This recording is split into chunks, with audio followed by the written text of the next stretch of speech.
AmyTV Book Club is back. That's what I think the theme song would be if anyone else cared but me.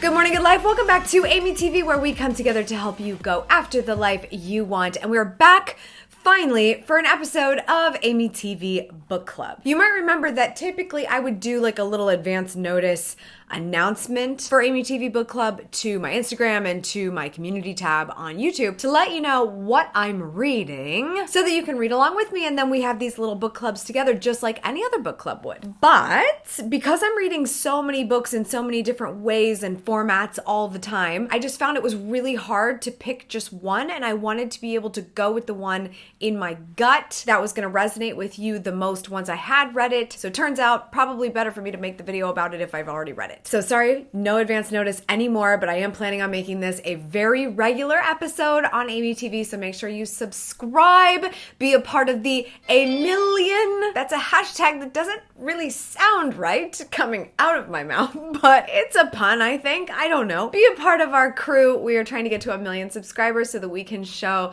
how positivity can affect so many people in the world, because that's what we do around here. We are positive. We are going after the life we want. If you are familiar with my reading process, I've actually done a video about this called How I Read a Book. And in that video, I talk about the 3 major stages of reading a book when I take one in, especially one that is really resonating with me. So I'm going to take you through those 3 stages and what they were like for me for the book I am featuring today. The one I'm featuring today is actually this is gonna get fun. It is actually a return appearance. Originally, I talked about this book in 2014. I've probably talked about it since then. I know I talked about it in 2018 as a combination of other recommendations that I made, but this book is so tried and true. I need you to see how enthusiastic I was about it.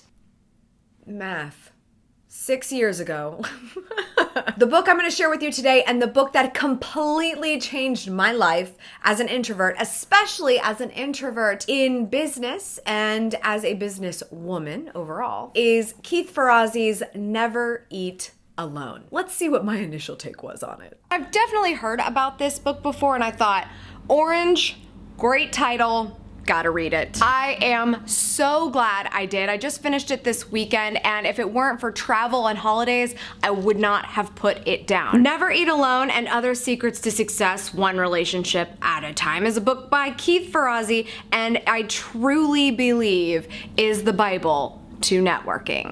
Well, that was a different time. But honestly, I remember reading it for the first time and thinking, oh my gosh, this is such a good book. And ever since then, I have picked up Never Eat Alone every single year for more of a reminder read. So I've already done that in 2020, and that's why I'm presenting it to you as the first book of the year for 2020. What is the first stage of reading a book? Well, it's the reading stage. During the reading stage, I decide how I'm going to read a book. And usually this has more to do with format than anything. If I feel like something is going to be an easy listen, but not something I need to hunker down and really take in, I'm going to throw it on Audible. And this is often the case with my rereads. So that's what I did for Never Eat Alone. The other options are, of course, to read on Kindle, which I love to do because you can do digital highlighting and note taking in that way. And I also just love to sit down with a solid book. And I actually have a copy of Never Eat Alone as well because it's so loud. Look at how orange it is. It's making me look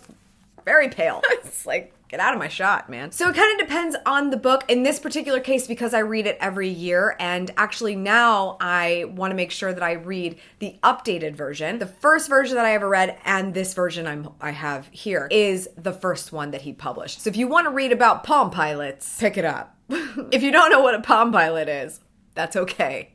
Nobody uses them anymore. But he has completely updated the book, and I highly recommend it on Audible. So of course, in reading the book, I have just been tuning in whenever I'm cooking or cleaning or commuting. Lots of C's there. Definitely some plane ride listening. I love to have Audible on in the background, especially this one where I remember so many of the stories and I love the reminders that he gives me, but I'm not hearing them for the first time, so I can just get the reminders a little bit more passively as I'm doing other things. Really great for January. You know, January is very busy. We are on it with our habits. We are doing all the things. And so listening to books while multitasking, pro tip, fantastic. The second stage of reading for me is the download stage. Basically going back, looking through all my notes, all the things I was excited about, all the things that I wrote down in my journal, anything that I was just like, whoa, yes, aha moment, really exciting stuff. I'm trying to retake that in and try and really find the continuing thread of what my biggest lessons were from this book. I don't have an entirely huge download from this book reading it for the sixth time now. Essentially, I just feel like there's one main theme I want you to take away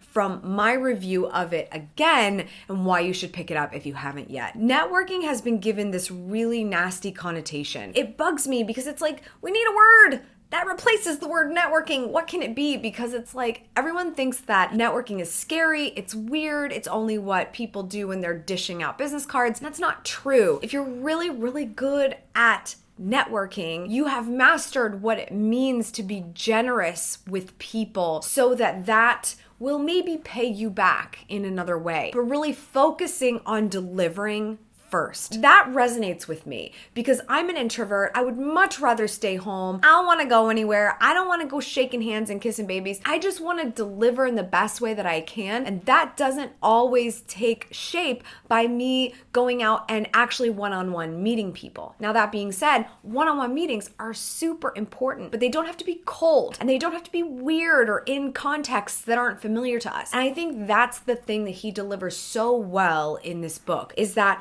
there are ways for you to reach out to people to be a little bit more fearless and confident in the ability that you have to bring value to someone. It's just all about how you present it to them so that maybe somebody you actually want to get to know will want to get to know you back. One of my favorite things, actionable, that he talks about in the book is dinner parties. This is on my list of 20 for 2020 because I just did a terrible job of it last year. I just did not make the time. We want to be able to host more people in our home, me and Vin, and just get to know them better, whether they are business colleagues or whether they're just our friends, and intermingling new friends. Making those connections, being that connector, is hugely advantageous because hello, happiness. Being around people, even if you're introverted, the act of it can be difficult, but the actual result of it, those relationships, they make us feel better and more confident in who we are. And so regardless of the reason we would have those dinner parties, I just liked his take on it and how he's very particular about how intimate that they are, so he's making the right introductions accordingly. I also think he has such an amazing approach to the email. It's really easy to just say, oh, okay, I'm just gonna take a chance.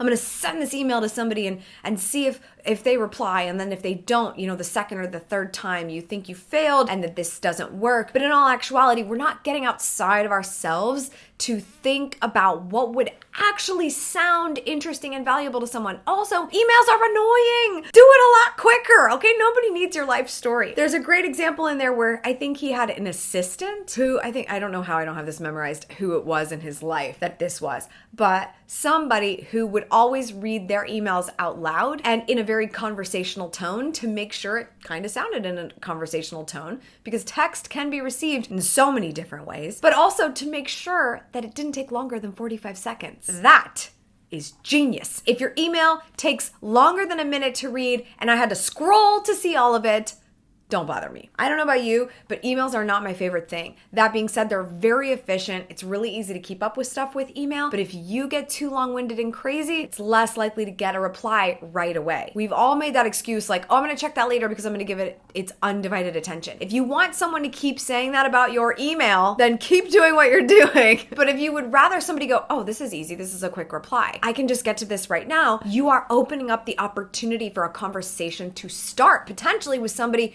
doesn't necessarily have to reply. Such good advice. That's just a couple of things. There are so many things in this book. I would go on and on about it. I have talked about this book ad nauseum for now 5-6 years, whatever it is. And I just want to make sure year after year that you have read it. I highly recommend the updated version on Audible, and there's so much to take away from it. The final stage of reading for me is the execution stage. And this is when something matters to me so much that I will take at least one piece of advice in the book and make sure that I am working toward a plan or immediately implementing a plan to do something that was talked about in the book to make a change in my life. Fortunately for me, I kind of already picked it with my 20 for 2020 with the dinner parties and things like that. But also, I've been sort of working on, and maybe we can talk about this later, it's sort of still like in the works right now. I have a daily, what I call socialite plan that I stick with. And it is different things that I do every day to make sure I have touch points with lots of people. So not just going into my DMs and comments and replying to an audience of people, but real personal connections, sending thank you notes,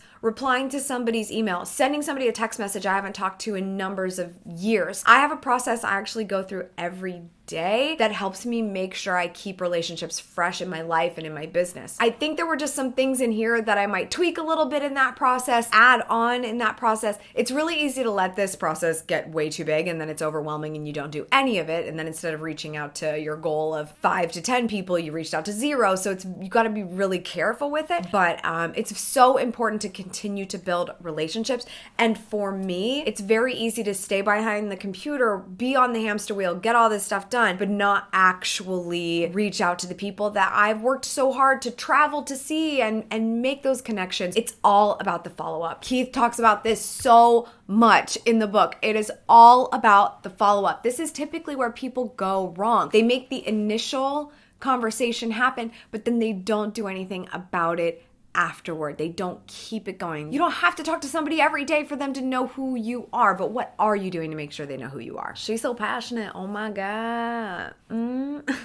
Okay, don't lie. Tell me what you think networking really means in the comments below. And what do you think the new word should be? Like, what does it mean to truly connect with people in a way that is not sleazy and gross? Do we need a new word? Do we not? What do you think? Share that in the comments below. And if you want to go the extra mile, make sure you subscribe to this channel because someday we'll have Keith on the show.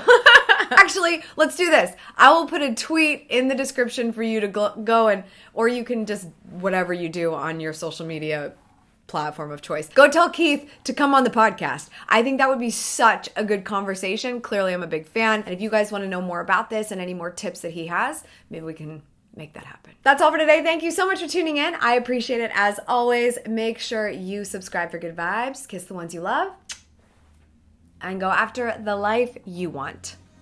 Cheers. Hey, are you struggling to find time for the things you love? Feel like you're constantly on the go, but taking care of everyone else first? You are not alone, and you deserve so much more. Not only are you capable of taking on this challenge, you already have all the tools it takes to make it happen. That resourcefulness is all you need to get activated by your new daily mantra. Good morning, good life. It's my new book, and it launches on Amazon on December 10th. More details at goodmorninggoodlife.com.